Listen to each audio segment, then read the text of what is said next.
The receptionist handed me a clipboard with a stack of forms attached to it. Her practiced smile never reached her eyes. Fill these out completely. Make sure to check any boxes for high-risk behaviors or medical conditions. When you're done, take a seat until we call your name. I nodded, the shame burning hot beneath my skin as I retreated to an empty corner of the donation center's waiting room. The blue vinyl chair squeaked as I sat down, and I stared at the forms, my vision blurring slightly. Harper Bennett, age 53. Current address. I hesitated, then wrote down my sister Claire's address. 6 months ago, I would have written the penthouse on Lakeshore Drive. 6 months and a lifetime ago. Around me, college students scrolled through phones, an elderly man dozed in the corner, and a young woman in scrubs, probably coming off a night shift, filled out her own forms with practiced efficiency.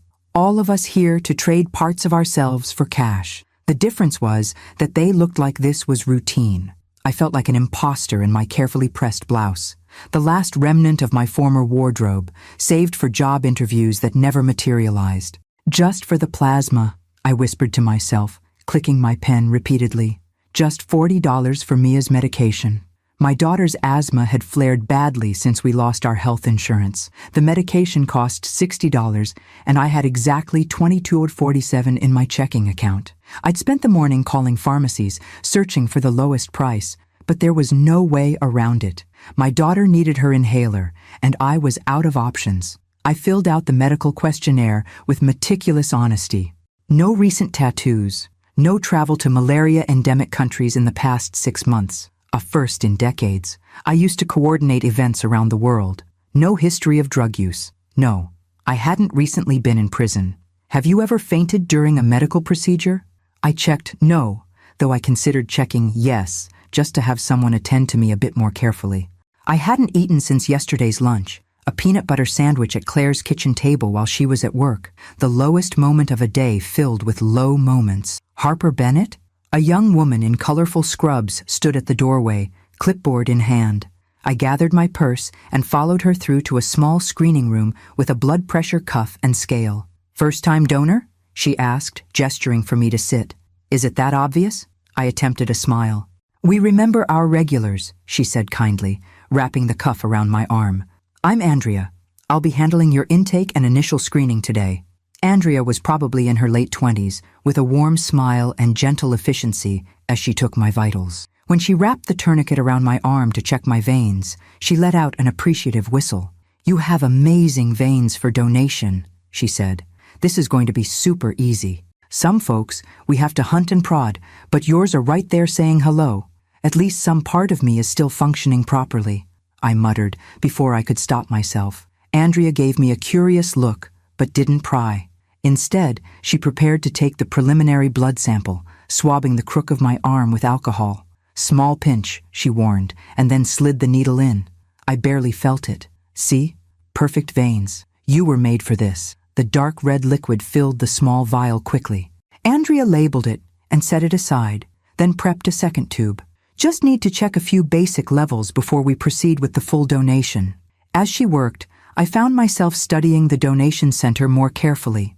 The walls were lined with posters about saving lives, community service, and the scientific benefits of plasma donation. Nothing about the $40 that had brought me, and likely most others, here today. "All done with this part," Andrea said, placing a cotton ball over the tiny puncture and bending my arm up. "I'll run these quick tests, and if everything looks good, we'll get you set up for the full donation. Should only take a few minutes." I nodded, waiting patiently while she left with my blood samples. Through the thin walls, I could hear the quiet hum of machines and occasional beeps from the donation room next door. The reality of what I was doing, selling my plasma to buy my daughter's medication, hit me anew. How had Elegance by Harper, the premier event planning business in Chicago for 2 decades, collapsed so completely? How had Gavin, my husband of 25 years, walked away so easily? "You've ruined our lives," he'd said, packing his clothes while I sat numb on our bed. As if the spoiled seafood that poisoned half the guests at the Lakeside Bank's anniversary gala had been a deliberate act on my part rather than a catastrophic equipment failure. I was pulled from my bitter memories when the door opened again. Andrea returned, but her expression had changed dramatically. She was pale, her eyes wide, clutching my blood sample tube as if it contained nitroglycerin. "Mrs. Bennet," she said, her voice noticeably different. "I need to... She stopped, composed herself. "Would you mind waiting just a few more minutes? Dr. Stewart needs to verify something with your sample." "Is something wrong?" My heart skipped. "Am I sick?" No, it's not like that." Her reassurance seemed genuine. "It's actually... Just wait, please. Dr. Stewart will explain everything." Before I could press further, she hurried out again, still carrying my blood sample. 5 minutes stretched to 10, then 15. I considered gathering my things and leaving. Clearly something strange was happening, when the door opened again. A man in his late 40s wearing a white coat entered, followed by Andrea. His expression was one of barely contained excitement. "Mrs. Bennet, I'm Dr. James Stewart, medical director here." He extended his hand, which I shook automatically. "I apologize for the wait, but we needed to confirm something quite extraordinary about your blood." "Extraordinary?" I repeated. "Yes." He sat on the rolling stool across from me, leaning forward. "Mrs. Bennet, you have what we call Rh null blood. It's often referred to as golden blood because it's the rarest blood type on Earth. There are only about 42 known people worldwide with this blood type." I stared at him, certain I'd misheard. "I'm sorry. What?" "Your blood lacks all rhesus antigens. It's universally compatible with any other rare blood type." His voice contained an almost reverential quality. "To find a new Rh null donor is, well, it's like discovering a unicorn." As I struggled to process this information, a sharp series of beeps came from Dr. Stewart's pocket. He pulled out a pager, glanced at it, and his eyebrows shot up. "Mrs. Bennet, would you excuse me for just a moment? This is urgent. I'll be right back to explain everything in more detail." He left the room in a rush, leaving me alone with Andrea, who was still looking at me like I'd sprouted wings. "What does this mean?" I asked her. "I just came for $40. Andrea smiled, a strange mix of awe and sympathy in her expression. "I think, Mrs. Bennet, your day is about to change in ways you can't imagine." 20 minutes later, Dr. Stewart returned with a third person in tow, a tall man in an impeccably tailored charcoal suit who looked wildly out of place among the clinic's utilitarian furnishings. His presence exuded authority, like someone accustomed to rooms falling silent when he entered. "Mrs. Bennet, this is Tim Blackwood," Dr. Stewart said, his voice pitched slightly higher than before. "He's a representative for the Richter family and has come here specifically to speak with you." The suited man stepped forward, extending a manicured hand. "Mrs. Bennet, it's an honor. I apologize for this unconventional introduction, but time is of the essence." I shook his hand automatically, feeling increasingly disoriented. "I don't understand what's happening." Dr. Stewart gestured for everyone to sit. "Our system automatically logs rare blood types in an international database. When we confirmed your Rh null status, it triggered an alert. Mr. Blackwood was already in Chicago on other business." "Fortuitous timing," Tim Blackwood said with practiced smoothness. "Mrs. Bennet, are you familiar with Alexander Richter?" The name rang a distant bell. "The Swiss banker? I believe his family sponsored the International Finance Summit in Geneva a few years ago. My company had bid on the event, but lost to a local firm." "Precisely." Blackwood nodded, seemingly impressed. "Mr. Richter is currently facing a critical health situation. He requires heart surgery that can only be performed with transfusions from an Rh null donor. His medical team has been searching for a compatible donor for weeks," Dr. Stewart added. "Your blood type is the only match they've found in the Western Hemisphere." I looked between them, struggling to process what they were implying. "You want my blood for this billionaire's surgery? We're prepared to compensate you substantially for your assistance," Blackwood said, opening a slim leather portfolio. "The Richter family is offering $3 million for your immediate cooperation.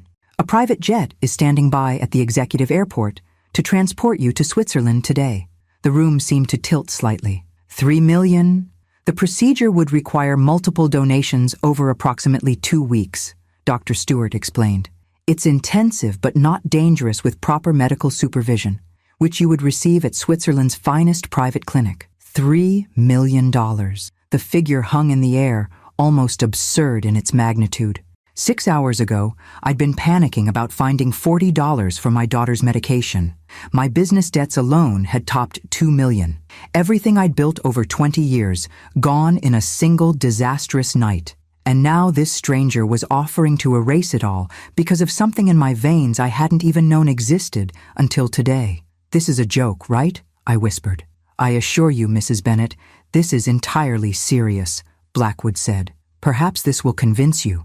He pulled out his phone, tapped a few times, and handed it to me. On the screen was a bank transfer authorization for $250,000.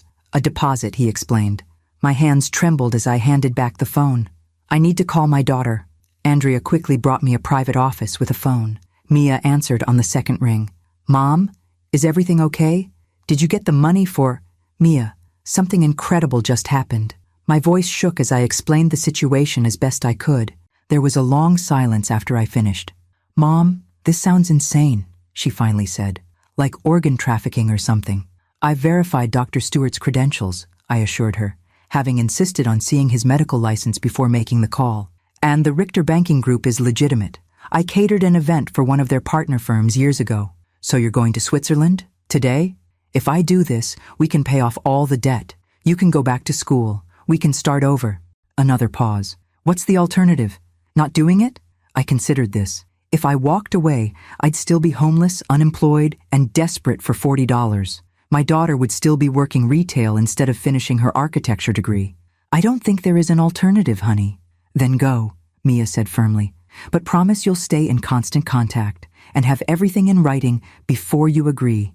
After hanging up, I requested time to review the contract Blackwood had produced. Years of negotiating catering contracts had taught me to read fine print carefully. The agreement was comprehensive.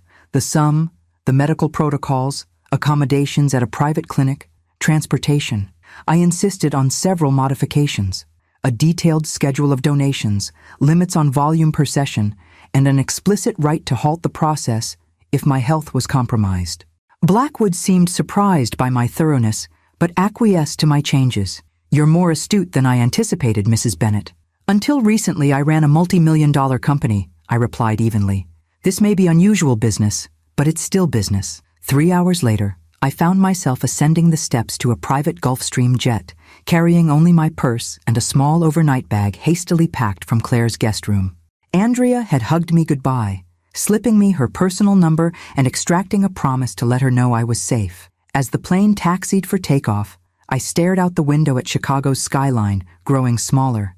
Somewhere in that grid of buildings was the luxury apartment I'd lost, the office where I'd built my company, and the life I'd thought defined me.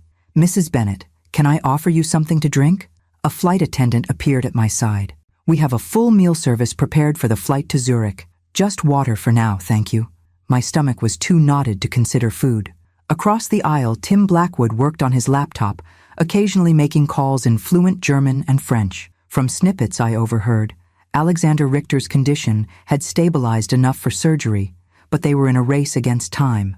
As the plane leveled at cruising altitude, I pulled out my compact mirror and studied my reflection. I looked like the same Harper Bennett, the silver strands in my dark hair that I'd finally stopped dyeing last year, the fine lines around my eyes that Gavin had suggested I do something about, the stubborn set of my jaw that my father always said I'd inherited from him. Nothing about me suggested I carried something so rare and valuable inside. "Mrs. Bennet," Blackwood called, interrupting my thoughts. "Dr. Klaus Weber, Mr. Richter's personal physician, would like to speak with you via video conference to explain the medical procedure in detail." As I moved to join him, a strange calm settled over me. 24 hours ago, I was worthless, abandoned by my husband, a failed businesswoman, a burden on my sister. Now, I was racing across the Atlantic because my blood could save one of the wealthiest men in Europe. The irony wasn't lost on me. After losing everything external that I thought defined my value, it turned out my true worth was something I'd been carrying in my veins all along. The private clinic perched on the edge of Lake Geneva looked more like a luxury resort than a medical facility. Floor-to-ceiling windows captured the stunning panorama of alpine mountains reflecting in crystal waters. My suite, and it was a suite, not a hospital room, featured a separate sitting area, a marble bathroom larger than Claire's entire guest room, and a private balcony with a view that would have cost thousands per night in my former life. I'd barely settled in when a soft knock announced the arrival of my medical team. Dr. Klaus Weber was a distinguished man in his 60s with silver hair and wire-rimmed glasses that gave him an academic air. He was accompanied by two nurses who exuded the quiet efficiency that defined Swiss healthcare. "Mrs. Bennett, welcome to Clinique des Alpes," Dr. Weber said, his English precise with only the faintest German accent. "I trust your journey was comfortable?" "Quite," I replied, still adjusting to this surreal transition from desperate plasma donor to VIP patient. "Though I'm eager to understand exactly what I've agreed to." Dr. Weber nodded approvingly. "Of course.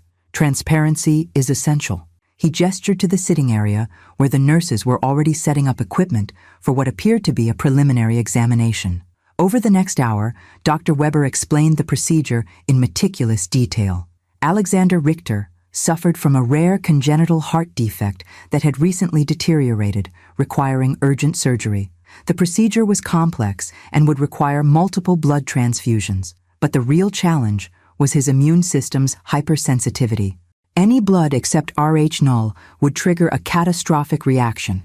"Your blood is, quite literally, the difference between life and death for Mr. Richter," Dr. Weber concluded. "We will require several donations before surgery and potentially more during his recovery phase." As he spoke, the nurses took my vitals, drew blood samples, and performed a comprehensive health assessment.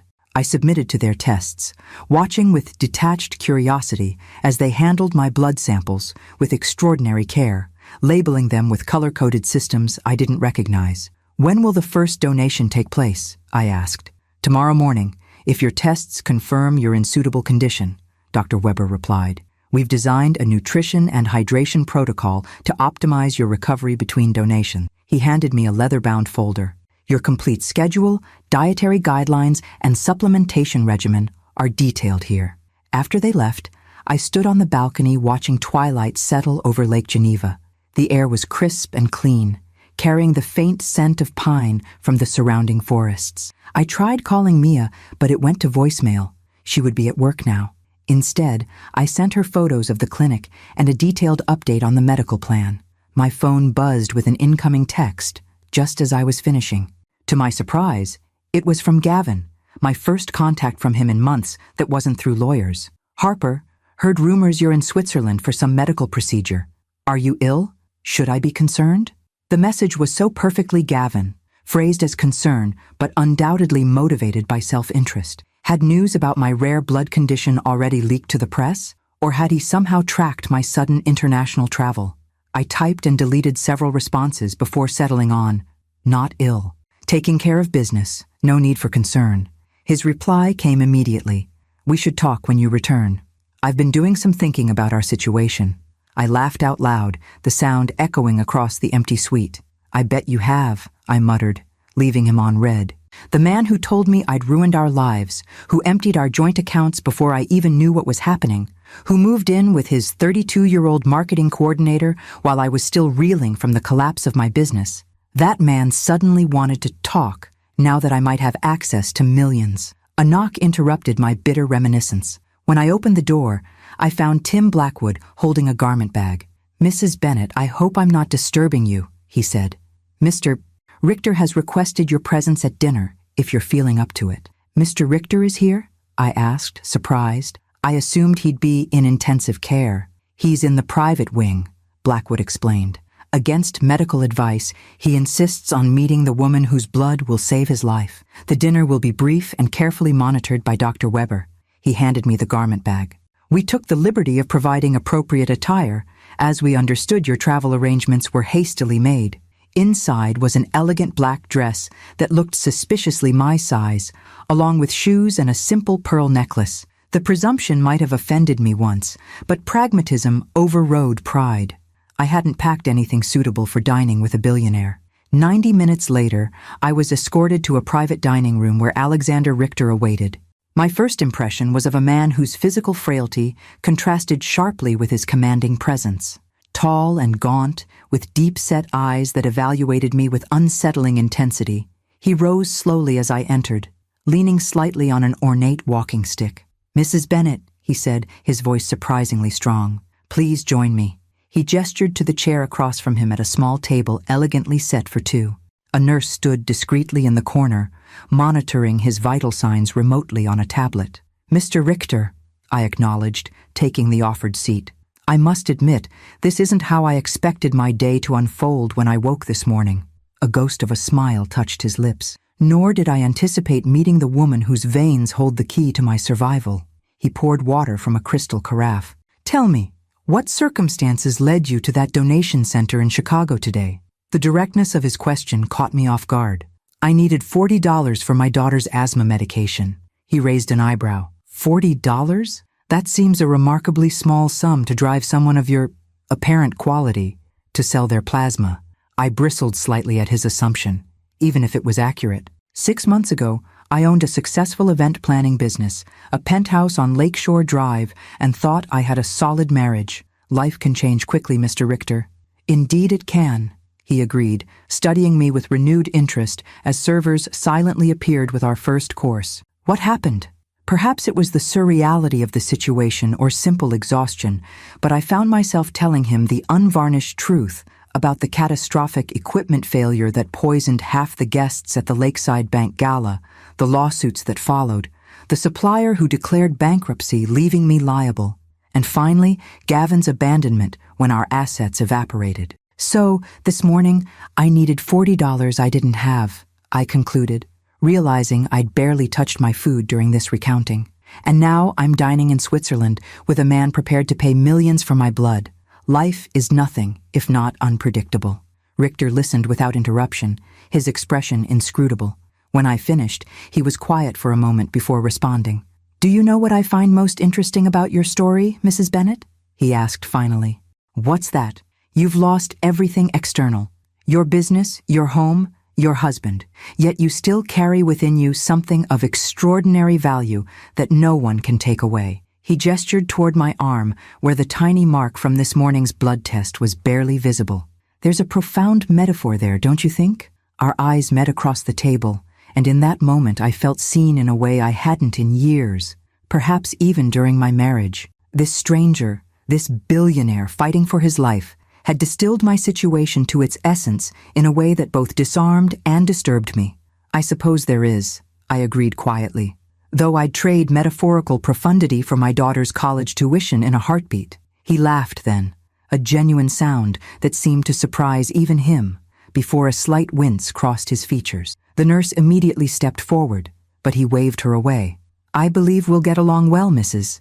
Bennett," he said, composing himself, "and I suspect our arrangement may benefit us both in ways neither of us yet understands." The first donation took place the following morning in a state-of-the-art room that resembled a spa more than a medical facility.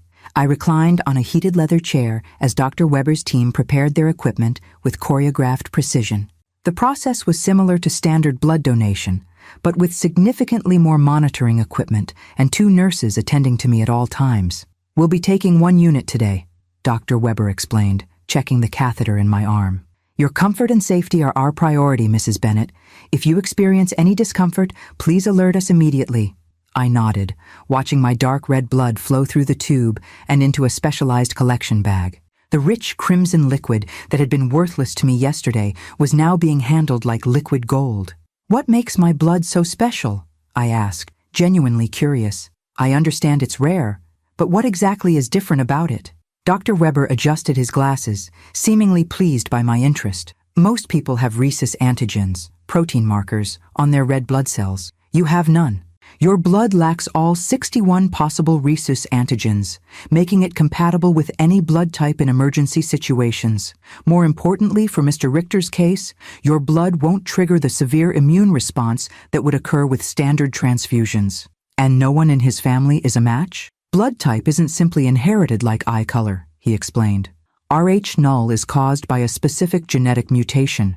The odds of finding it in his family were negligible." The donation took less than 15 minutes, but Dr. Weber insisted I remain for observation for 2 hours afterward.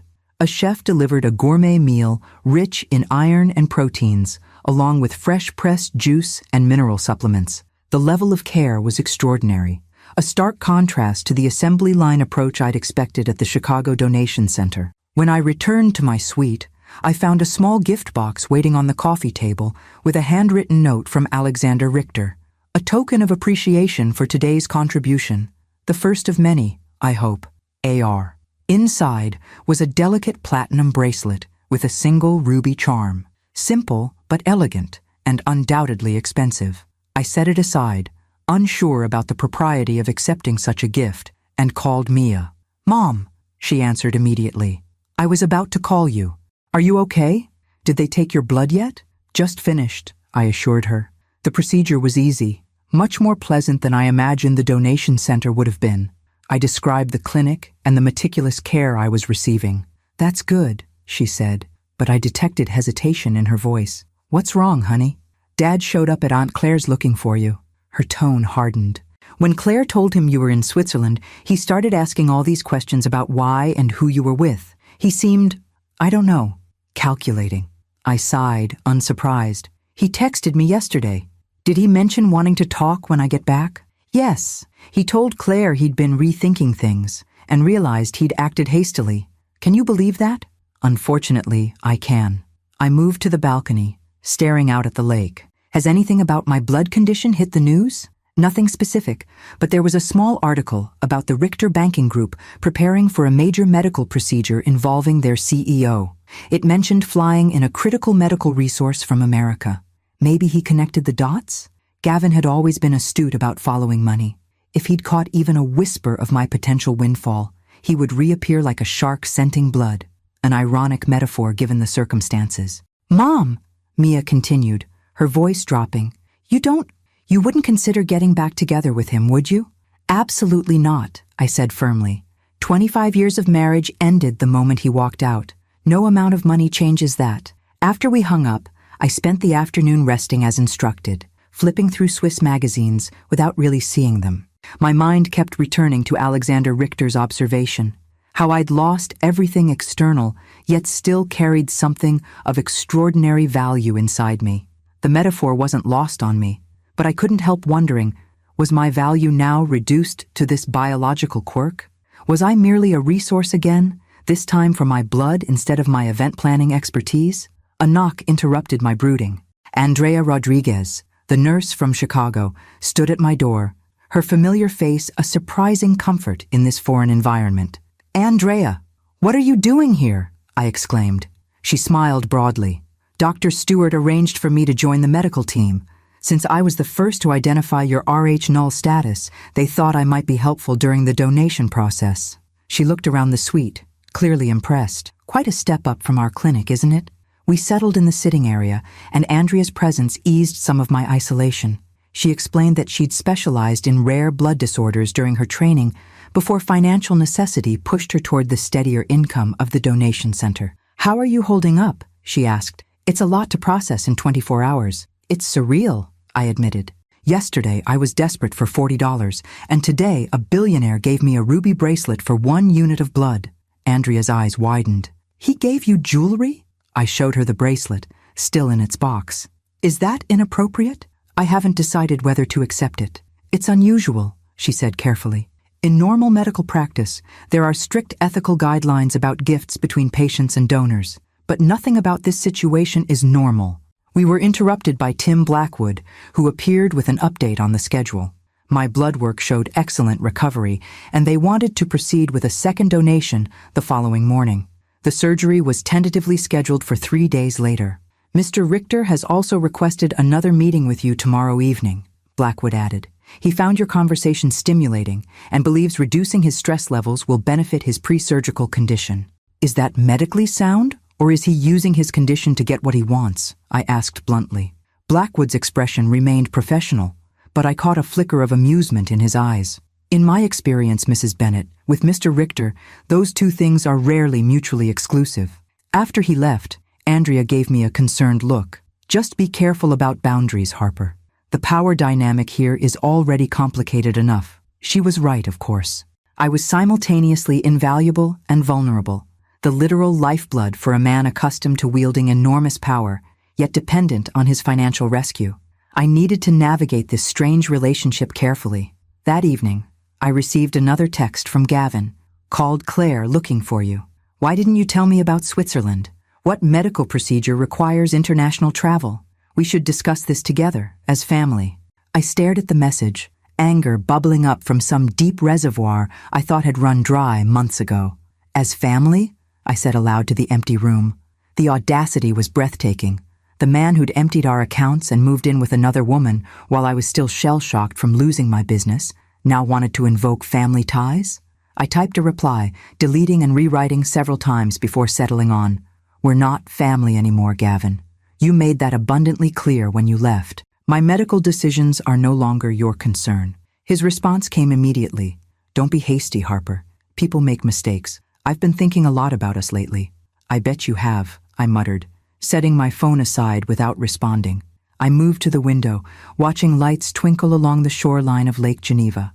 Tomorrow, they would take more of my blood, this substance that had suddenly transformed me from worthless to priceless in the eyes of the world. But its value had always been there, unrecognized, flowing through my veins every day of my life. The realization brought an unexpected sense of peace. Whatever happened with Alexander Richter, whatever Gavin was plotting, whatever the future held, I carried my true worth within me, and always had. By the third day, the clinic staff had settled into a routine around my presence. The morning nurses greeted me by name, the chef prepared my post-donation meals according to my preferences, and even Tim Blackwood had softened his formal demeanor slightly. I'd donated 2 units of blood, with a third scheduled for tomorrow, and my body was holding up well thanks to the meticulous care I was receiving. What I hadn't expected was Alexander Richter's continued interest in my company. After our initial dinner, he'd requested another meeting, and then another. Each conversation revealed more layers to this complex man who held such power in the financial world, yet now found himself utterly dependent on a stranger's biological quirk. You didn't have to accept, you know, he remarked during our third meeting, a lunch in the clinic's private garden. Despite his frail appearance, he insisted on being outdoors whenever possible. You could have named your price, demanded 10 million, 20. In my position, I would have paid it. I considered this as I sipped my mineral water. Perhaps that's why you're a banker, and I ran an event company. Different instincts. Indeed. His piercing gaze studied me. Though I suspect it's more than that. You accepted quickly, but you negotiated terms carefully. Medical safety protocols, schedule limitations, clear boundaries. You wanted fair compensation, not exploitation. That speaks to character. I shrugged, uncomfortable with his analysis. Or perhaps just business sense. My company may have failed, but I learned a few things in 20 years. Tell me about it, he said, surprising me. Your company. What made it special before the incident? No one had asked me about Elegance by Harper since its collapse. People either avoided the topic entirely or spoke of it in hushed, pitying tones. But Alexander's question held genuine curiosity, so I found myself describing the business I'd built from a one-woman operation in my apartment to a staff of 47 with corporate clients across the Midwest. Our signature was personalization. We never used templates. Every event was built from the ground up based on the client's vision and needs. Pride crept into my voice despite myself. We were known for solving impossible problems. The mayor once called us the Navy SEALs of event planning. If something seemed logistically impossible, we were the ones they called. Until the seafood incident, he noted, not unkindly. Until then, I agreed. One equipment failure, one bad night, and 20 years of reputation vanished. Alexander shifted in his chair, a slight wince betraying his discomfort, despite his attempts to hide it. The business world can be merciless that way. One misstep erases 1,000 successes. Is that what happened to you? I asked boldly. A misstep? He raised an eyebrow, clearly unused to such direct questioning. My condition is congenital, a birth defect, though it manifested serious symptoms only recently. I meant with your family, I clarified. I've noticed no one has visited you. For someone preparing for life-threatening surgery, you seem remarkably alone. A shadow crossed his face. My family situation is complicated. My ex-wife lives in Monaco with her third husband. My son manages our Asian operations from Singapore. They've been notified, of course, but they haven't come. They'll attend my funeral, if necessary, he said, with surprising detachment, or the press conference announcing my recovery should you and Dr. Weber succeed.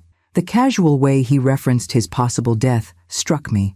Doesn't that bother you, being alone at a time like this? He gestured around us at the private clinic. I'm hardly alone. I have a full medical team, staff attending to my every need, and now you, my golden-blooded savior. That's not the same as family. Perhaps not. He examined me with renewed interest. Yet you're hardly surrounded by loved ones yourself, Mrs. Bennett. Your daughter remains in Chicago, and from what you've mentioned of your sister, your relationship seems strained at best. The observation stung because it was accurate. I changed the subject. Is there anything you want to do before the surgery? Anywhere you'd like to go, while you still can? He seemed amused by the question. You sound as though you're offering to fulfill a dying man's last wish. I'm offering a distraction, I corrected. Sitting here counting down to surgery can't be good for your stress levels. To my surprise, he considered the suggestion seriously. There is a small art gallery in the old town. They're exhibiting a collection I've been interested in seeing. Then we should go, I said impulsively. If Dr. Weber approves, of course. That afternoon, after considerable negotiation with the medical team, we set out for the gallery in Alexander's private limousine.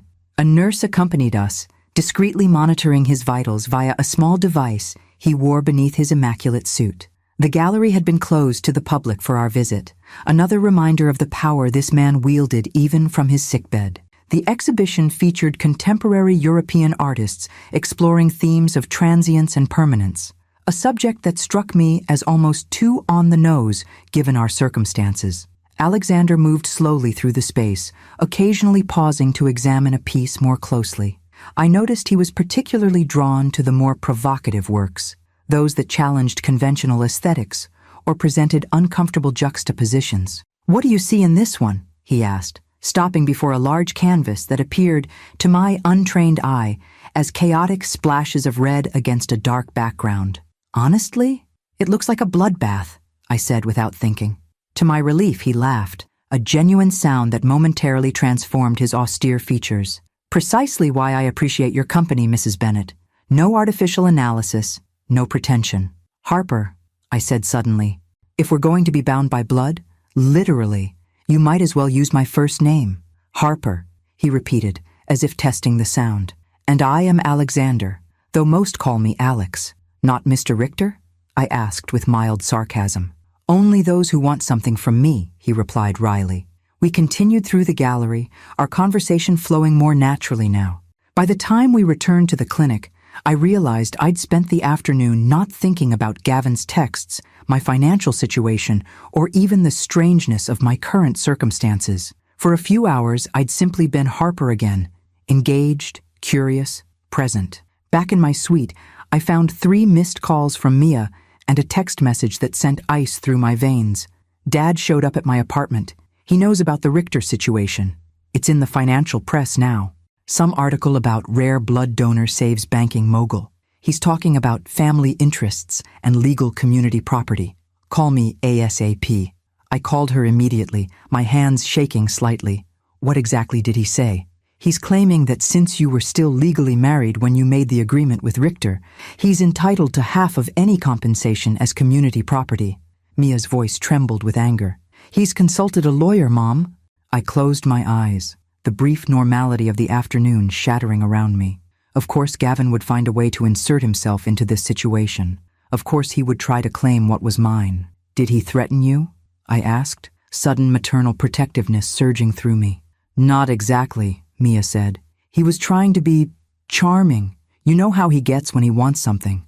But when I told him to leave, he said I should consider my future and how this money could benefit all of us as a family.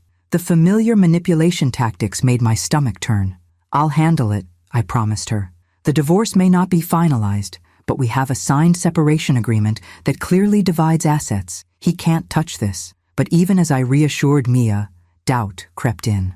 The separation agreement had been signed before either of us knew about my golden blood or the compensation it would bring. Would that matter legally? After we hung up, I sat on the edge of the bed, suddenly exhausted in a way that had nothing to do with blood donation. The universe seemed determined to remind me that every silver lining came with a new cloud. I'd found an unexpected lifeline, only to have Gavin's grasping hands reaching for it. A soft knock at my door interrupted my thoughts. Andrea stood there, concern evident on her face. "Bad news from home?" she asked. "You look like you've seen a ghost." "My ex," I explained wearily. "He's making noises about claiming half the Richter money." Andrea's expression hardened. "Some people really show their true colors when money's involved, don't they?" "Gavin showed his true colors months ago," I replied. "This is just the encore performance." The morning of Alexander's surgery dawned clear and crisp, the Alps razor-sharp against a perfect blue sky. I'd made my final pre-surgery donation the previous day and felt surprisingly strong, thanks to the clinic's aggressive nutritional support and rest protocols. From my balcony, I watched the medical helicopter land on the clinic's roof, bringing, I presumed, the specialized surgical team that would perform the procedure. My phone buzzed with a text from Mia. "Thinking of you today. Let me know how everything goes with Mr. R's surgery." I smiled at my daughter's thoughtfulness. Despite everything she'd been through, her education interrupted, her stable life upended, her father's betrayal, Mia still maintained her innate empathy. I'd done something right in raising her at least. There had been no further contact from Gavin since I'd instructed my divorce attorney to send him a firmly worded cease and desist letter. Whether that would deter him remained to be seen. But for today, I pushed those concerns aside. Today was about Alexander and the strange twist of fate that had brought us together. A knock announced Tim Blackwood, more formally dressed than usual in a dark suit and tie. "Mrs. Bennet, Harper," he corrected himself, adopting the more personal address Alexander had initiated. "Mr. Richter has asked to see you before the surgery." "Is that allowed?" I asked, surprised. "I thought they'd be preparing him already." "They are," Blackwood confirmed. "This is unorthodox," but he was quite insistent. I followed him to the surgical wing, where I was given sterile garments to wear over my clothes before being allowed into a pre-operative room. Alexander lay on a gurney, various monitors attached to his lean frame, an IV already in place. He looked smaller somehow, more vulnerable, the hospital gown replacing his usual bespoke suits. "Harper," he said when he saw me, his voice steady despite the circumstances. "Thank you for coming." "Of course," I replied, moving closer. "How are you feeling?" "Physically?" "About as one would expect before having one's chest cracked open." His attempt at humor couldn't quite mask the tension in his voice. "Mentally? That's why I asked to see you." He gestured for me to come closer, lowering his voice so the nurse across the room couldn't hear. "There's a possibility I won't survive this." "The doctors seem very confident," I began, but he cut me off with a small shake of his head. "They're excellent, and your blood has given me the best chance possible. But the reality remains. I'm 62 with a congenitally defective heart. The odds are significant." He paused, eyes locked on mine. "If things go poorly, Blackwood has instructions regarding your compensation. You'll receive the full amount regardless." "I wasn't worried about that," I said truthfully. "I know. That's precisely why I felt the need to tell you." His hand moved slightly toward mine on the rail of the gurney, not quite touching. "In our brief acquaintance, you've shown me more genuine human connection than most people in my life. You came to a donation center to help your daughter, not yourself. You negotiated firmly, but fairly. You've treated me as a person, not a bank account. These things matter to me." I swallowed, unexpectedly moved by his words. "You're going to be fine, Alexander. And when you're recovered, perhaps you can use some of those billions to find more of us golden-blooded unicorns, so the next person in your situation doesn't have to scramble so desperately." A ghost of a smile touched his lips. "Already thinking like a philanthropist. Money changes people, Harper. Be careful." "Says the billionaire banker," I countered. "Precisely." His expression grew serious again. "I wasn't always wealthy. I built Richter Banking Group from a small regional operation into an international powerhouse. I've seen what money does, to others and to myself." Before I could respond, Dr. Weber entered, his expression making it clear that our time was up. "We need to proceed, Mr. Richter." Alexander nodded. "One moment." He turned back to me. "Whatever happens, thank you for your golden blood, Harper Bennett. It's worth far more than $3 million. "Then you overpaid," I said lightly, trying to ease the sudden heaviness between us. "I suspect, in the end, we'll find I got quite a bargain." With that enigmatic statement, he nodded to Dr. Weber, indicating he was ready. I was escorted back to my suite, where Andrea was waiting with a light breakfast and strict instructions for me to rest. "The surgery will take at least 8 hours," she informed me. "There's nothing to do but wait." Waiting had never been my strong suit. As an event planner, I was used to constant motion, solving problems, making decisions. Forced inactivity made me restless. After picking at my breakfast, I tried reading, then watching television, then scrolling through news sites on my tablet, anything to distract from the strange anxiety I felt about Alexander's surgery. "You're really worried about him, aren't you?" Andrea observed, bringing me tea mid-morning. "Is that strange?" I asked. A week ago, I'd never heard of him. "Now I'm pacing about like a concerned friend," she suggested. "It's not strange. You've literally given your blood to save his life. That creates a connection." "It's more than that," I admitted. "We've talked a lot these past days. He's not what I expected." Andrea gave me a knowing look. "Richter's reputation in financial circles is pretty cutthroat. The Alpine Shark, some call him." "I can see that side of him," I acknowledged. "But there's more. Underneath all that power and control, he's just human, facing his mortality alone. Like you were when your husband left and your business collapsed," she observed quietly. The parallel hadn't escaped me. Perhaps that explained the unexpected rapport between us. Two people accustomed to control, suddenly confronted with their own powerlessness. Around noon, Blackwood appeared with lunch and a brief update. The surgery was proceeding as expected, with no complications thus far. He seemed surprised by my evident concern. "You've developed quite an interest in Mr. Richter's welfare," he noted. "Shouldn't I be interested in the outcome of a surgery that requires my rare blood type?" I deflected. Blackwood studied me thoughtfully. "In my 15 years working with Alexander Richter, I've rarely seen him connect with anyone the way he has with you. It's unexpected."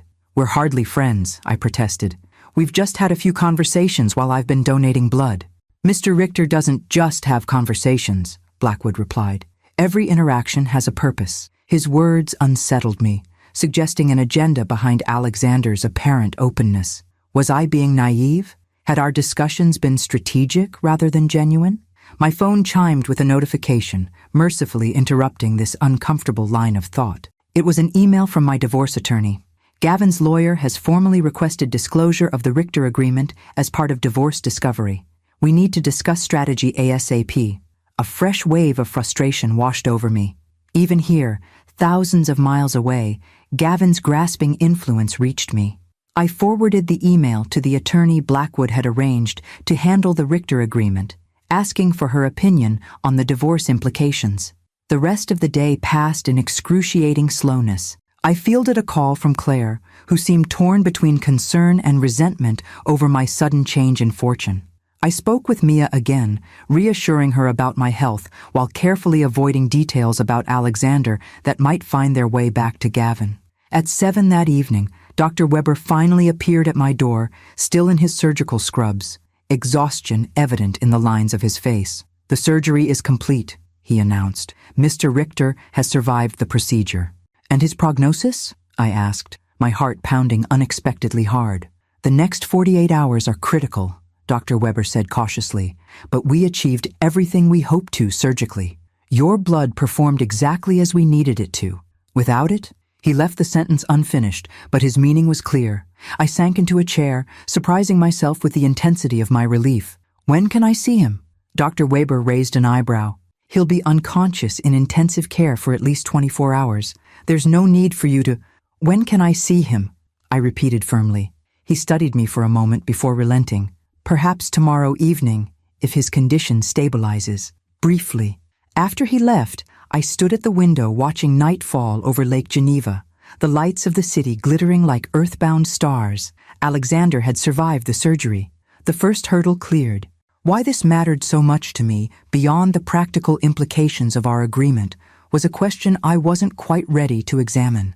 Alexander remained in intensive care for 3 days, his recovery proceeding more slowly than the medical team had hoped, but without major complication. During this time, I found myself in a strange limbo, no longer actively donating blood, but not yet released to return home.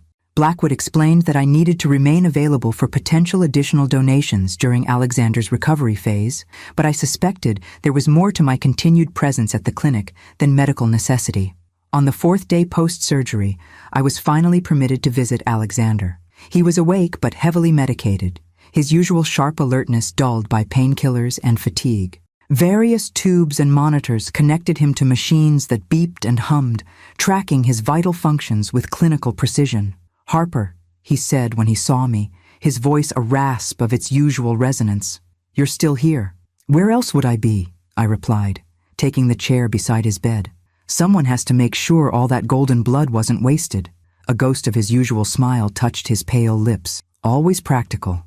We sat in companionable silence for several minutes, the beeping monitors a strange counterpoint to the unspoken current between us. Finally, he spoke again, each word clearly requiring effort. "I had a dream during surgery. You were there." "Was I planning an event?" I asked lightly. "No." His gaze, though clouded by medication, held mine. "You were standing at a crossroads, holding something bright in your hands. You offered it to me, but then—" He frowned slightly, the memory slipping away. "I can't recall the rest." "Sounds like an anesthesia dream," I said, oddly disturbed by his description. "Perhaps," he shifted slightly, wincing. "Or perhaps symbolic. You quite literally offered me your life force. For $3 million, I reminded him, hardly a selfless gesture. We both know it wasn't just about the money. His eyes drifted closed, fatigue overtaking him. I sat with him until he fell asleep, troubled by his words. He was right, of course. Somewhere along this strange journey, the transaction had become something more complex than a simple exchange of blood for money. I'd begun to care about this man, his recovery, his future, his solitary existence despite his vast wealth. It was unexpected and slightly alarming. As I left the ICU, I nearly collided with a tall, impeccably dressed Asian man who shared Alexander's sharp features and penetrating gaze, though softened by youth. "Mrs. Bennett, I presume," he said, extending his hand.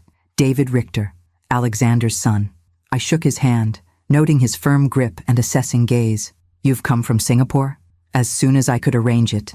A flicker of something, defensiveness perhaps, crossed his face. Contrary to whatever my father may have implied, his family does care about his welfare. He said very little about his family, I replied diplomatically. David's expression suggested he didn't believe me, but he let it pass. "The doctors tell me your blood saved his life. Our family owes you a debt of gratitude beyond the financial compensation." There was something rehearsed about his gratitude that reminded me of Gavin at his most professionally charming. I wondered how much this young man, who had clearly inherited his father's business acumen if not his warmth, knew about my arrangement with Alexander. "I should let you visit your father," I said, stepping aside. "Actually, Mrs. Bennett, I was hoping we might speak privately first." He gestured toward the waiting area. "There are some aspects of your arrangement with my father I'd like to discuss." Warning bells rang in my mind. Any discussions about my agreement should include Tim Blackwood and the attorneys who drafted it. "Of course," he said smoothly. "I simply thought a preliminary conversation might be beneficial. My father, while brilliant in business, can sometimes be impulsive when his health is concerned." "Your father struck me as quite methodical," I countered, "and I've found Blackwood to be extremely thorough." David's polite smile tightened slightly. "Mrs. Bennett, my concern is simple. My father has developed a personal interest in you that extends beyond the medical necessity of your blood type. This could complicate matters when he's thinking more clearly." The implication was clear. He believed I was somehow manipulating Alexander during his vulnerability. The suggestion stung more than it should have. "Mr. Richter, I have no designs on your father or his fortune beyond our existing agreement." I met his gaze directly. "I came here to donate blood and be fairly compensated for it. Any personal connection that developed was initiated by Alexander, not me." I meant no offense. He backpedaled, though his eyes remained cool and assessing. "I'm simply looking out for family interests during a difficult time." "I understand completely," I replied, thinking of Gavin's sudden renewed interest in family once money entered the equation. "Now, if you'll excuse me, I'm due for a follow-up examination."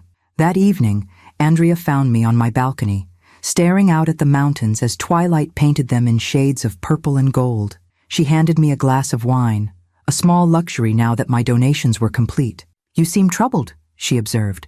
"Is it Alexander's condition?" "Partly," I admitted, "and a rather tense conversation with his son."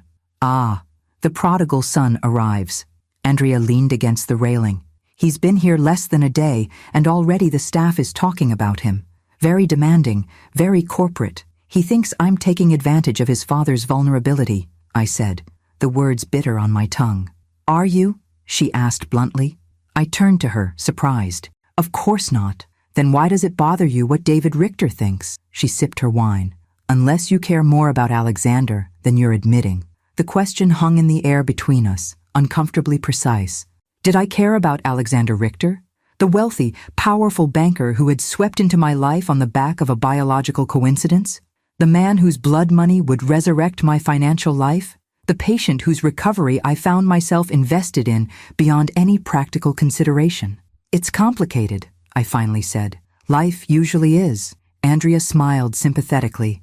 Look, whatever's happening between you and Alexander, or not happening, it's nobody's business but yours. Not his son's, not Blackwood's, not even mine. There's nothing happening, I insisted, perhaps too quickly. We've just connected somehow, found common ground despite our very different circumstances. If you say so. Her tone made it clear she wasn't entirely convinced. By the way, Blackwood mentioned they're planning to move you to the residential wing tomorrow. Alexander's stable enough that they don't need you quite so close at hand medically. The news should have been welcome. The residential wing was apparently even more luxurious than my current suite, with more independence and privacy. Instead, I felt a twinge of, what? Disappointment at being moved further from Alexander? The thought was absurd. That makes sense, I said neutrally. Did he mention how much longer I'll need to stay in Switzerland? Another 2 weeks, possibly 3. Andrea replied. They want you available for any complications, plus there are some follow-up donations scheduled once Alexander is stronger. 2 more weeks in this strange bubble, suspended between my old life and whatever came next. 2 more weeks of conversations with Alexander, watching him recover, navigating the complex dynamics with his son and staff. 2 more weeks before I had to face Gavin and his legal maneuvers, before I had to decide what to do with my unexpected wealth, before I had to rebuild my life from the ground up. What will you do when you go back? Andrea asked, as if reading my thoughts. I took a long sip of wine, considering. Start over, I suppose. Pay off my debts. Find a place to live. Help Mia return to school. And professionally? The question gave me pause. I hadn't thought much beyond the immediate financial relief the Richter payment would provide. My catering and event business was irreparably damaged, not just financially, but reputationally. Starting over in the same industry would be an uphill battle at best. I don't know, I admitted.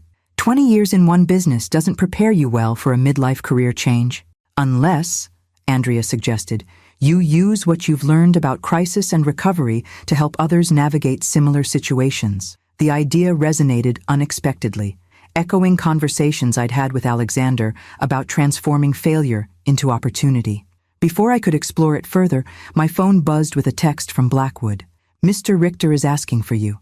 If you're available, he seems quite insistent despite medical advice to rest. I showed Andrea the message, and she raised an eyebrow. Nothing happening, He's probably just bored and restless, I said, setting down my wine glass. You know how terrible patients can be. Oh, I do, she agreed with a knowing smile, especially when they only want to see one specific visitor. I ignored her implication and headed back inside to change before returning to the ICU. Whatever was happening between Alexander and me, this unexpected connection, this mutual recognition of something I couldn't quite name, it deserved exploration, not denial. And if his son or anyone else had opinions about it, well, I'd survived the collapse of my business and marriage. I could certainly handle a disapproving heir to a banking fortune. The residential wing of Clinique des Alpes resembled a 5-star alpine resort more than any medical facility I'd ever encountered. My new suite featured a full kitchen, a living area with a fireplace, and floor-to-ceiling windows that framed the mountains like a living painting. Under different circumstances, I might have reveled in such luxury, but my thoughts remained distracted, split between concerns about Alexander's recovery, Gavin's legal maneuvers back home, and my own uncertain future. Alexander was moved from intensive care to a private recovery suite on the same day I transferred to the residential wing. Though still weak and requiring frequent monitoring, his natural authority reasserted itself quickly. Within days, he had established a modified work schedule, reviewing urgent banking matters via secure tablet and conducting brief video conferences with key executives, much to Dr. Weber's poorly concealed frustration. The man survived open-heart surgery less than a week ago, and he's already discussing international finance, Dr. Weber complained when I encountered him in the hallway. Perhaps next time we should remove the workaholic tendencies along with the defective valve. I laughed. I suspect those tendencies are hardwired deeper than his cardiac issues. Then you understand him well already, the doctor observed with a shrewd glance before continuing on his rounds. The comment lingered with me as I made my way to Alexander's suite for what had become our daily afternoon conversation, ostensibly to monitor my recovery as a donor, but in reality, a mutual respite from our respective situations. Today, I found him sitting up in a reclining chair rather than his bed, color gradually returning to his gaunt features. "You look stronger," I remarked, taking my usual seat beside him. "Appearances can be deceiving," he replied wryly. "But yes, progress is being made, thanks in no small part to your golden contribution." "How are things with David?" I asked, noting the stack of financial reports on his side table. Clearly his son's doing. Alexander's expression tightened almost imperceptibly. David is being David, efficiently managing the family business while simultaneously reminding me of my mortality and his readiness to assume control. "He seems concerned about your welfare," I offered diplomatically. "And about my relationship with you," Alexander added bluntly. "He took me aside yesterday to express concern that I might be, how did he phrase it, developing inappropriate attachments due to medical vulnerability." Heat rushed to my face. He implied something similar to me.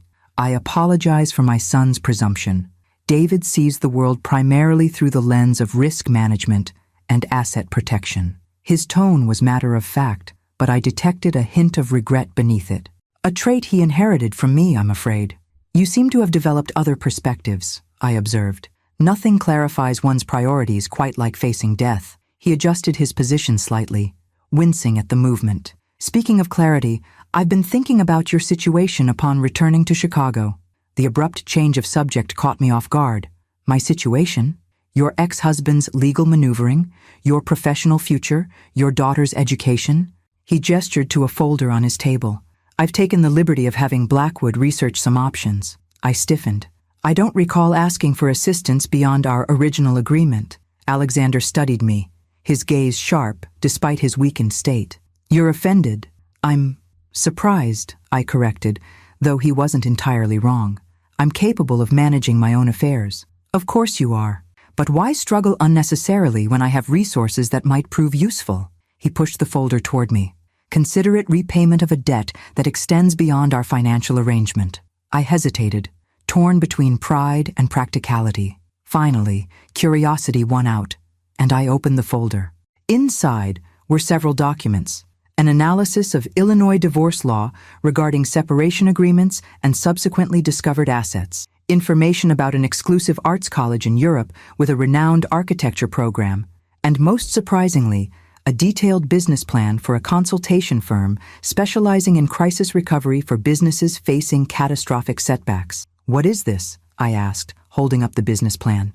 "An idea sparked by our conversations." Alexander's expression remained neutral, but I detected a hint of uncertainty in his eyes. "You have a unique perspective. Someone who built a successful business, experienced a catastrophic failure, and is now rebuilding. That knowledge is valuable." I flipped through the meticulously prepared projections, market analysis, and potential client profiles. The concept was compelling, using my experience to help other businesses navigate crises and recovery. A way to transform my personal disaster into professional wisdom.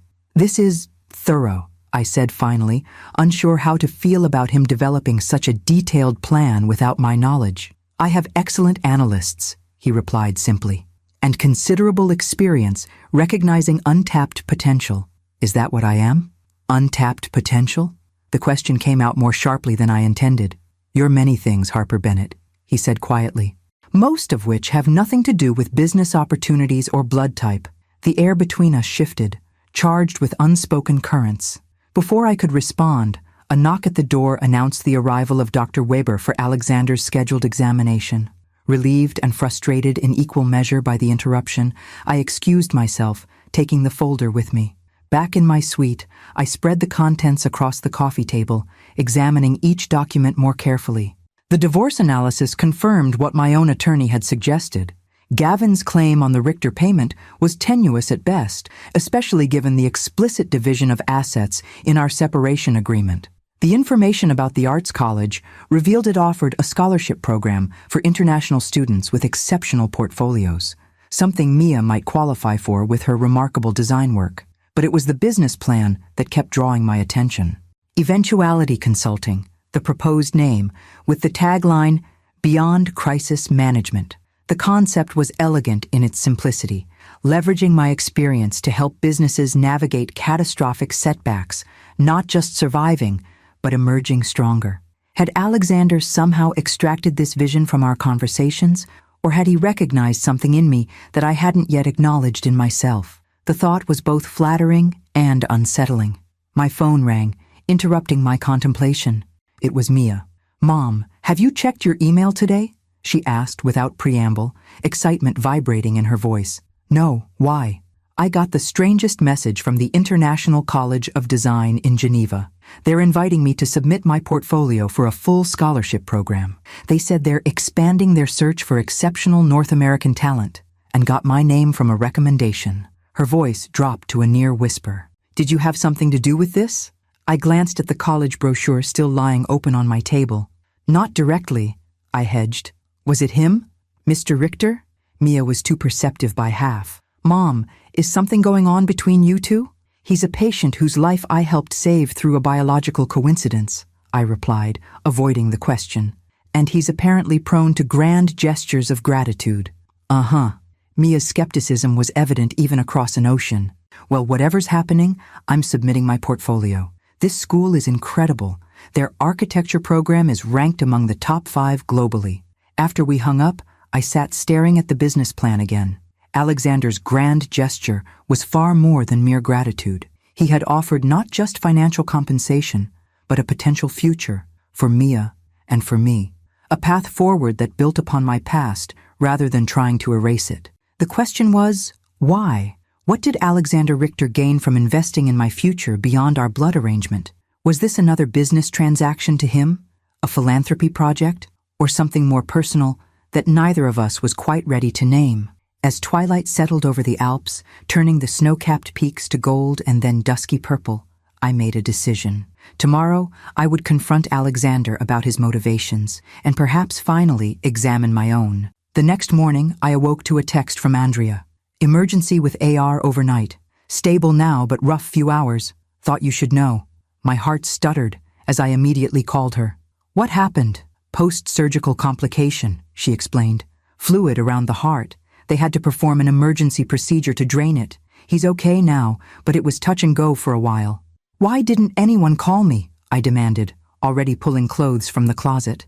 A slight pause. "He specifically asked them not to disturb you." That stubborn, infuriating man. I dressed quickly and made my way to the medical wing, where I found David pacing outside his father's room, looking rumpled and exhausted in what were clearly yesterday's clothes. "Mrs. Bennett," he acknowledged stiffly. "I'm surprised they notified you." "They didn't," I replied, choosing not to elaborate on my source. "How is he?" "Stabilized. Dr. Weber says the immediate danger has passed." A muscle twitched in David's jaw. "Father is asking for you, actually. Has been since he regained consciousness, despite my presence at his bedside all night." The thinly veiled resentment in his tone might have offended me a week ago. Now, I simply felt sympathy for this young man watching his formidable father's mortality manifest so starkly, while simultaneously feeling replaced in the sick room by a stranger. "Your father values you greatly," I said, softening my tone. "He spoke just yesterday about your exceptional management of the Asian operations." Surprise flickered across David's face before his professional mask returned. "Did he?" "He did," I confirmed. "Though he also mentioned your shared tendency to see the world primarily through risk assessment and asset protection." A reluctant smile tugged at David's lips. "That sounds like father. Perhaps we could both visit him," I suggested. "An olive branch of sorts. I'm sure he'd appreciate seeing us cooperate rather than compete for his attention." David studied me with new interest, reminding me strongly of his father's penetrating gaze. You're not what I expected, Mrs. Bennet. Harper, please. And what did you expect? Someone more opportunistic. He had the grace to look slightly embarrassed. Your situation made you seem potentially predatory. My situation? A middle-aged woman with sudden financial troubles, suddenly valuable to a wealthy man. He shrugged apologetically. You must admit, from an outside perspective, it looked like I was taking advantage of your vulnerable father. I finished for him. Despite the fact that I came into this situation completely unaware of my blood's value, and your father's team sought me out, not the other way around. David had the decency to look abashed. When you put it that way, let's go see your father, I said, ending the uncomfortable conversation. I have a few choice words for him about not notifying me of medical emergencies. Alexander looked alarmingly frail, his skin ashen against the white hospital linens, various tubes and monitors once again attached to his body. But his eyes remained sharp, lighting with something that might have been pleasure when he saw me enter with David. A united front, he observed, his voice weaker than yesterday, but still carrying that sardonic edge. Should I be concerned? Absolutely, I replied, taking the chair beside his bed while David remained standing. We've formed an alliance to enforce proper rest and recovery protocols, which apparently you've been ignoring. Physician, heal thyself, David added with unexpected warmth, or at least listen to your actual physicians. Alexander's gaze moved between us, assessing. An interesting development. What's interesting, I countered, is that you specifically requested I not be notified about your medical emergency. Care to explain? A shadow of his usual wry smile appeared. You needed your rest, and there was nothing you could have done. That's not your decision to make, I said firmly. Not after everything we've been through. David cleared his throat. I should give you two some privacy. No, stay, Alexander said, surprising us both. What I need to discuss concerns both of you. He shifted slightly, wincing. Last night's episode was a reminder of my mortality, more acute than I'd prefer. There are matters I need to address, contingencies to arrange. Father, you're going to recover fully, David insisted, moving closer to the bed. Eventually, perhaps, but recovery is clearly more complicated than we anticipated. Alexander's gaze fixed on me. Harper, regarding the business proposal I showed you yesterday, I'd like to expedite it. Expedite it? I repeated, confused. Richter Banking Group has numerous clients who have faced catastrophic setbacks, financial, reputational, operational. Your experience could be invaluable to them. He glanced at David. I've allocated initial funding for eventuality consulting as a subsidiary venture, with David overseeing the financial structure while you develop the methodology and client approach. David blinked in surprise. This is the first I'm hearing of this, Father. Because I've only just decided. Alexander's tone brooked no argument, despite his weakened state. Harper's perspective on failure and recovery is unique. Combined with our financial resources and client relationships, it represents a significant opportunity. I sat back, processing the implications. So you want me to work for Richter Banking Group? With, Alexander corrected, as a partner in a new venture, one that benefits from our infrastructure while maintaining its independent approach and expertise. He turned to David. The proposal documents are in my private safe. Blackwood knows the combination. David hesitated, clearly torn between professional curiosity about this new business direction and concern about his father's health. We should discuss this when you're stronger. We're discussing it now, Alexander said, with a flash of his usual authority, because I may not have the luxury of perfect timing. The blunt acknowledgement of his mortality silenced us both momentarily. Finally, I leaned forward, meeting his gaze directly. Why are you doing this, Alexander? The truth, his eyes, sunken with exhaustion, but still piercingly intelligent, held mine. Because some debts can't be paid with money alone. Because talent shouldn't be wasted due to circumstance. Because you rebuilt me with your blood, and I would offer the same opportunity for rebuilding in return. The raw honesty in his voice struck me deeply. This wasn't merely a business proposition or philanthropic gesture. It was something more personal. A recognition of shared experience despite our vastly different circumstances. David, watching this exchange with evident fascination, cleared his throat. I'll retrieve those documents and give them proper review. If you're serious about this venture, Father, it deserves thorough diligence. After he left, silence settled between Alexander and me. Finally, he spoke again, his voice quieter. You haven't answered, Harper. Would you consider it? I studied him. This complex man who had upended my life as completely as my blood had transformed his. I'm not certain I'm ready to build something new from the ashes of my old life, especially something so closely tied to you and your family. Because of my son's suspicions? Or your own? Both, perhaps. I hesitated, then decided on complete honesty. I'm not entirely sure what's happening between us, Alexander. Whatever it is, it complicates a business relationship. His expression softened almost imperceptibly. Yes, it does. And yet you're proposing one anyway. I'm providing an opportunity.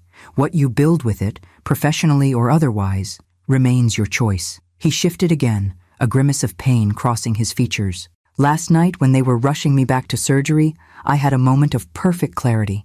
Do you know what I regretted most in that moment? I shook my head. Not the business deals I've missed, or the wealth I've accumulated, or even the relationships I've neglected. What I regretted was the possibility of not seeing what you would do next, how you would rebuild your life with or without the resources I could offer. A ghost of a smile touched his lips. It was a strangely specific regret for a man facing potential death. The admission hung in the air between us, weighted with implications neither of us seemed ready to fully articulate. Before I could respond, Dr. Weber entered with a team of nurses for Alexander's examination. "We'll need privacy, Mrs. Bennett," he said apologetically. I rose, unexpectedly reluctant to leave. "I'll think about your proposal," I told Alexander. "Do," he replied simply. "But don't overthink it. You have excellent instincts, Harper. Trust them." As I walked back to my suite, his words echoed in my mind. Trust my instincts. The same instincts that had led me to build a successful business only to watch it collapse. The same instincts that had kept me in a marriage with Gavin far longer than I should have. The same instincts that now pulled me toward a complex entanglement with a billionaire banker whose blood literally contained my own. Yet beneath the doubt and confusion, a small voice of certainty whispered, whatever was happening with Alexander Richter, whatever came next, it represented the first genuine path forward I'd glimpsed since my world collapsed 6 months ago. Not a return to what was lost, but something entirely new, something built on the unexpected foundation of two broken people finding value in each other beyond biology or finance. Trust my instincts? Perhaps it was finally time to try. 3 weeks after Alexander's surgery, I stood at the window of my Chicago apartment. Not the penthouse I'd lost, but a comfortable 2-bedroom overlooking the lake in a quieter neighborhood. The first portion of the Richter payment had arrived shortly after we returned from Switzerland, enough to clear my most pressing debts and secure this modest but pleasant new beginning. The apartment was sparsely furnished. I'd started fresh, rather than trying to reclaim pieces of my former life. The walls remained mostly bare, waiting for new memories to fill them rather than echoing past glories. Only my desk held remnants of before. A small crystal award from the Chamber of Commerce recognizing elegance by Harper's contribution to the city's hospitality industry, and a framed photo of Mia from her high school graduation. My phone chimed with a message from Mia herself. "Apartment hunting in Geneva tomorrow. Can't believe I got the scholarship. Call you after to show you the options." I smiled, heart swelling with pride. The International College of Design had not only accepted Mia's portfolio, but awarded her their prestigious Global Innovator Scholarship, a genuine recognition of her talent, regardless of Alexander's initial connection. My daughter was rebuilding her future on her own terms, just as I was attempting to do with mine. The eventuality consulting proposal sat open on my dining table, surrounded by notes, market research, and potential client profiles I'd been reviewing. After weeks of consideration and numerous video calls with David and the Richter legal team, I decided to move forward with the venture, with several key modifications to maintain my independence. Instead of a Richter subsidiary, Eventuality would be my own company, with Richter Banking Group as a minority investor and strategic partner. I would control the methodology and client approach while benefiting from their financial resources and networks. The arrangement preserved my autonomy while acknowledging the practical advantages of their support. My phone rang, not Mia, but Tim Blackwood. "Harper," he greeted me, his tone warmer than during our first meeting. Our shared experiences in Switzerland had transformed him from Alexander's formal representative to something approaching a colleague. "I've just received the signed partnership agreements from our legal department. Everything is proceeding as scheduled." "And Alexander?" I asked. the question that always hovered beneath our professional discussions. How is his recovery progressing? Steadily, Blackwood replied. He's working half days from his residence in Zurich, much to Dr. Weber's continued frustration. Some patients are more cooperative than others, I observed dryly. Indeed. A pause, then. He's asked about your visit next month. Should I confirm those arrangements? My upcoming trip to Switzerland, ostensibly for final blood tests and partnership meetings, hung between us, its personal implications unacknowledged but understood. Yes, I confirmed. The dates we discussed still work. After we hung up, I returned to the window, watching twilight settle over Lake Michigan. The water reflected the deepening blue of the sky, reminding me of those quiet evenings on my balcony in Switzerland, contemplating an uncertain future that had since gained definition and purpose. A knock at my door interrupted my reverie. I wasn't expecting visitors, but the building had good security, so I opened it without concern, and found Gavin standing there, immaculately dressed as always. "Harper," he greeted me with the winning smile that had once made my heart flutter. Now it simply reminded me of a salesman's practiced charm. "Your new place is lovely, though the security downstairs is quite persistent." "That's rather the point of security," I replied coolly, not inviting him in. "What do you want, Gavin?" He had the grace to look slightly uncomfortable. "I thought we should talk. Our attorneys are making this process more contentious than necessary." "Our attorneys are doing their jobs. Mine is protecting my interests, and yours is trying to claim money he has no legal right to." Gavin's smile tightened. "There's no need for hostility. We were married for 25 years. Surely we can discuss this reasonably." "We could have discussed many things reasonably," I agreed. "When my business collapsed, when I needed support, when our daughter had to leave college, you chose to walk away instead." "I made a mistake," he admitted with practiced contrition. "I panicked, seeing everything we'd built together crumbling so suddenly. I didn't handle it well.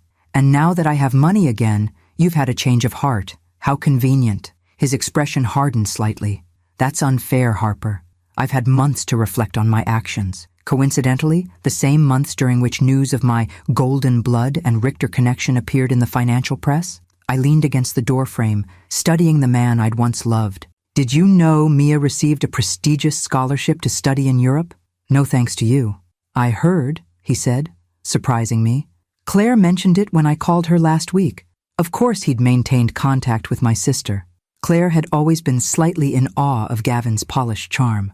"I'm proud of her," he continued. "She's always been talented." Despite myself, I softened slightly. Whatever Gavin's failings as a husband, he'd generally been a good father when present. "Yes, she has." Taking advantage of the momentary thaw, he pressed further. "Could I come in? Just for a few minutes? I have a proposal that might resolve our situation amicably." Against my better judgment, I stepped aside, allowing him into my new space. He surveyed the apartment with barely concealed assessment, no doubt calculating its value compared to our former penthouse. "I see you've started fresh," he commented, noting the minimal furnishings. "In more ways than one." I gestured to the couch but remained standing myself. "What's your proposal?" Gavin sat, crossing his legs casually as if we were discussing dinner plans rather than divorce terms.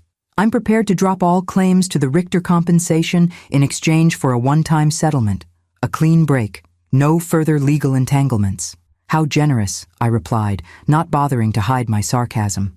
"And how much would this clean break cost me?" He named a figure that, while substantial, was far less than his lawyers had been demanding.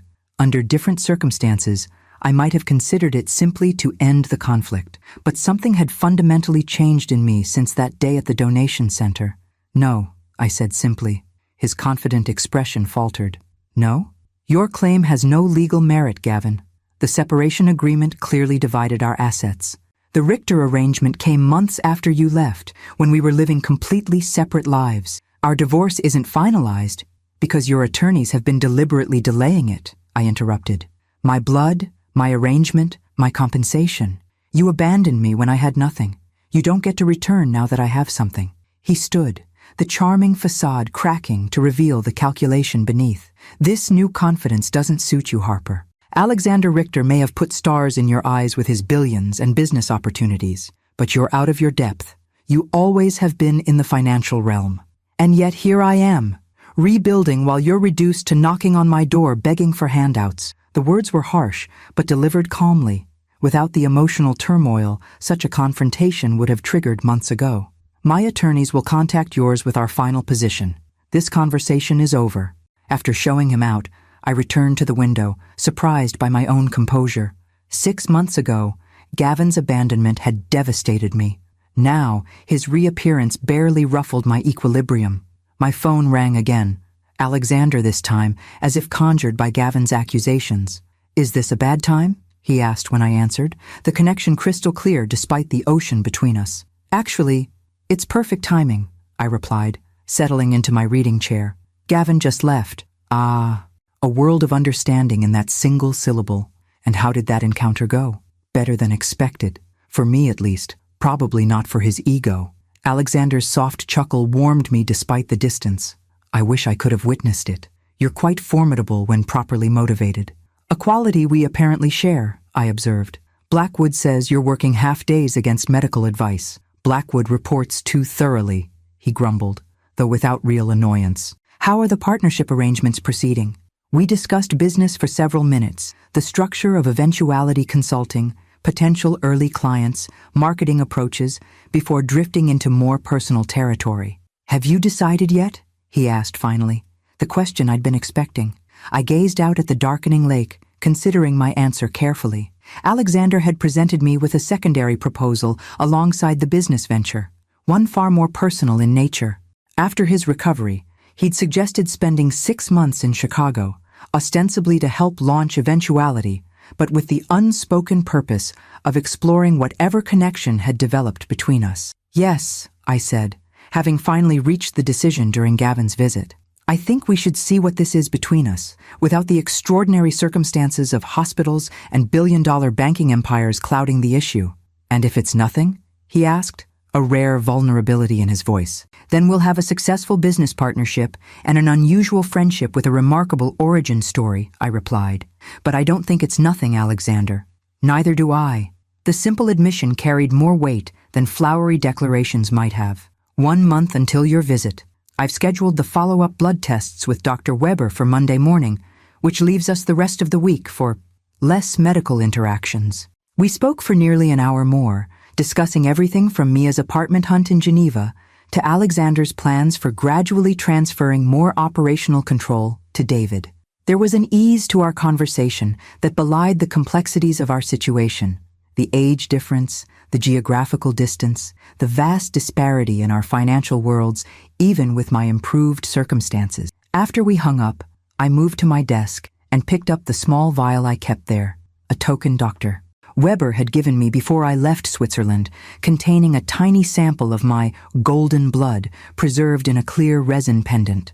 In the lamplight, it glowed a deep, rich crimson, the physical embodiment of the extraordinary value I'd carried within me all along, unrecognized until a moment of desperate need revealed it.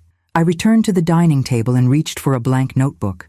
At the top of the first page, I wrote, "Eventuality Beyond Crisis Management." Then below it, Chapter 1, The Value Within. My story wasn't just about blood, or money, or even unexpected second chances. It was about discovering that true worth exists, independent of external validation or circumstance, a lesson I hope to share with others facing their own moments of collapse and reinvention. Outside, the Chicago skyline sparkled against the night sky, as beautiful from this new vantage point as it had been from my penthouse, just different. Like my life itself, irrevocably changed, yet somehow more authentic than before. Not defined by what I'd lost, but by what I'd found within myself. Golden blood, yes, but also resilience, clarity, and the courage to begin again. Not an ending, but a continuation, on my own terms, in my own way, with unexpected allies and opportunities I could never have imagined when I walked into that donation center seeking $40 and found millions instead.